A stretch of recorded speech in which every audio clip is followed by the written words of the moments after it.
Hello students. Today we will be discussing about embedded C language which is used to program microcontrollers like 8051.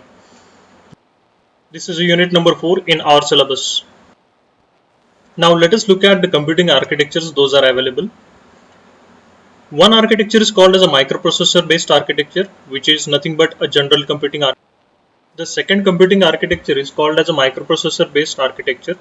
It is also known as a dedicated computing. These dedicated computing architectures are also called as an embedded system which performs the single task. Now let us look at the different systems those are available around us which are called as an embedded system. So the first example is a fax machine. The second example you can take as a CD player or the DVD player. The third example is your phone with the EPBX system. So that is also an example of an embedded system. Next example is your gaming console. Then you can go for synthesizer, digital drums, a swing machine, CC. Next example is your hand camcorder. You can have a smart toys.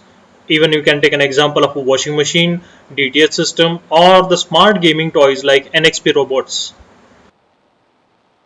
In the next slide, we will be talking about a general computing architecture. So the best example for the general computing architecture is your personal computer. As you know that we can have many programs on our general computer, like we can have a word processing to edit our documents. We can have a different kind of games that we can entertain with. Even we can watch a video, we can listen to the songs. Same computer can be used for an engineering purpose, like you can use a CAD CAM software, or even you can use it for the scientific computing. So it is a general architecture. So it depends upon an application program, we can install it and we can utilize the same hardware for different kind of applications. Whereas on the second hand, you can see look at the examples of an embedded system like a fax machine can be used only to send the document and to receive the documents. Now the phone with the EPBX system can be used to receive the call or to transfer the call to the particular room. The next example is a washing machine. In the case of washing machine, we can wash the clothes and whatever the tasks that related to the washing of the clothes that can be done only. Now let us look at the block diagram of an embedded system. This diagram is very similar to that of computer. So in a computer we can have an input, output, hardware and software similar to that of an embedded system. An embedded system has two main parts. One part is called as hardware and the second part is called as software. In the hardware part, it consists of several elements such as input-output interfaces, memory, user interface, display units, timers, and a serial communication systems. And it depends upon what kind of application you are using. Depending on that, these inputs and outputs can be varied. I have given some examples like a switch can be an input to the embedded system. Then we can have an IR sensor that can be an input to the system. Even we can have a gas sensor that can act as an input. In some of the complex systems we require more complex keyboards like an hex keyboard or the ASCII keyboard, so that can act as an input to the embedded system. If you look at the output of the embedded system, so we can have a simple LED that can be an output to display the numbers. We can have a 7-segment display. For more complex displays like LCD or even OLEDs can be used to develop an embedded system. Now let us look at the software part. The software can be developed in assembly language or it can be developed in a language like a C, embedded C. For the complex applications, we can go for something called as a real-time operating system. So it is operating system which is very similar to your Windows operating system, but it runs its tasks in the real time. Now if you remember in the last unit we have learned how to program 8051 using an assembly language. Then why we are going for a C language? Well, there are many benefits of using a C language. First of all, the C is a general purpose language. Nowadays, this C language is used to program 8051 microcontrollers. This C language is called as a CX51. So these kind of compilers are optimized for 8051 microcontrollers. This CX51 compiler is available from the company called as a Kill, and it has a developed one software which is called as a uVision IDE. So IDE stands for Integrated Development.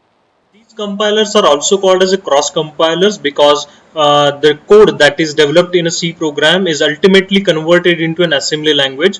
So your C program is converted into an assembly language program of an 8051. So that is why these are called as a cross compilers. Let us look at the history of C language. So C language was invented by the Dennis Ritchie. He was the first person to invent this language on a Unix operating system. If you look at the size of the computer he has used was huge. It has only 24 kilobytes of memory, out of which 12 kilobytes of memory was used for the operating system. Now let us look at the advantages of using a C language. The good news about the C language is that whenever we write down the code in a C language, it runs very close to the hardware. So that is why the reason is most of the drivers those are written for hardware which you are using in your personal computer or the laptop, those are mostly written in a C language. The next advantage of C program is that it is also called as a portable program, because once you developed this program for, let us say, a Windows operating system, the same program can be used for the Linux operating system or the Unix or any other operating system. The next and the most important feature about the C program is that it is also called as the modular programming. Modular programming means that if you have a really very large program, you can develop this program in a different modules. So each module will perform a single task. At the last, you can connect all these modules together to have one program. Now the next benefit of using a C as a programming language is that it is also called as a programmer's language, because whenever we write down a program, we have to remember something called as a keywords. So in a case of C language, these are only 38. So to remember these 38 words is quite simple.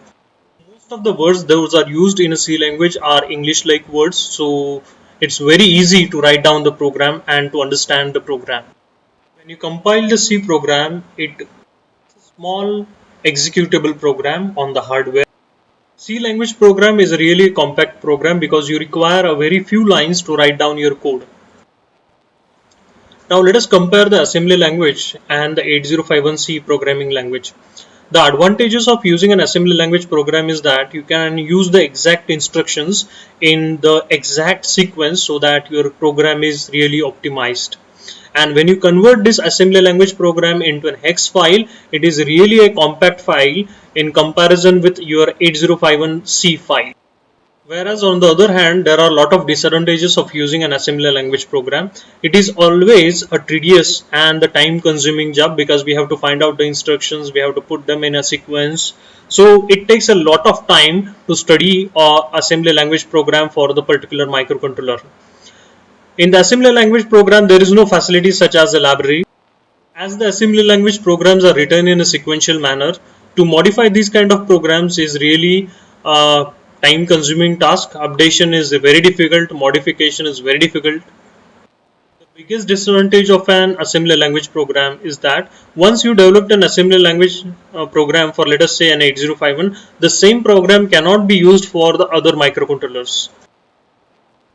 The benefits of using a C language is that we don't have to study any kind of instruction related to the microcontroller, so it is easier and it is less time consuming in a comparison with assembly language program. It is also easy to modify and update as it is not written in a sequential manner. This gives a facility of something called as a library. We can develop a small kind of a codes and we can reuse those code in many programs. So that is the most benefit of using a C language. So whenever I write down a C language code, I can always use this code for different microcontrollers without studying their assembly language.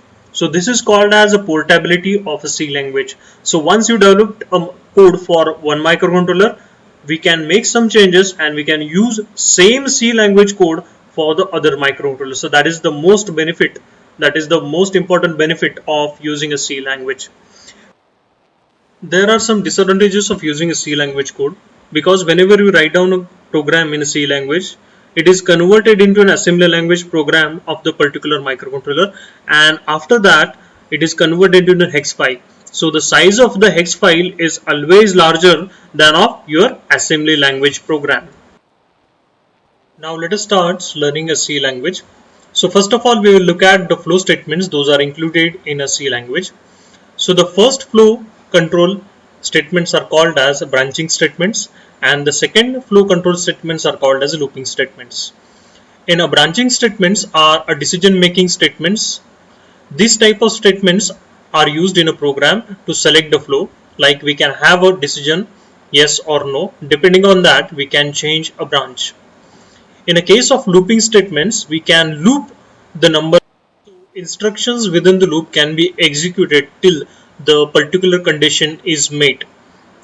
So this kind of code is executed again and again till the particular condition is met. So that is why these are called as looping statements. Now let us look at the first branching statements. Branching statements are a decision making statements. So in a C language, we have if statement which is used for taking some decisions. So the syntax is very simple. What we have is if, and then we have the expression within the round brackets and followed by the statement. Now let us look at the if statement. So if statement can be used in two ways, like if an expression within the rounded brackets followed by a single statement, or if we have a number of statements which is also called as a block of statement. In that case, what we have to do is we have to write down if, then within the rounded brackets we have to write down the condition, then we have to put down an open parenthesis, write down the number of statements, and it should be closed by a closed parenthesis. Now here you can look at the algorithm which is used for the if statement. Now let us say that if a is greater than 10, and this is a decision making box, so we have two branches over here. If the condition is yes, that is condition is satisfied, then the block of statements are executed, and if the condition is not satisfied, then it will execute the next part of the program.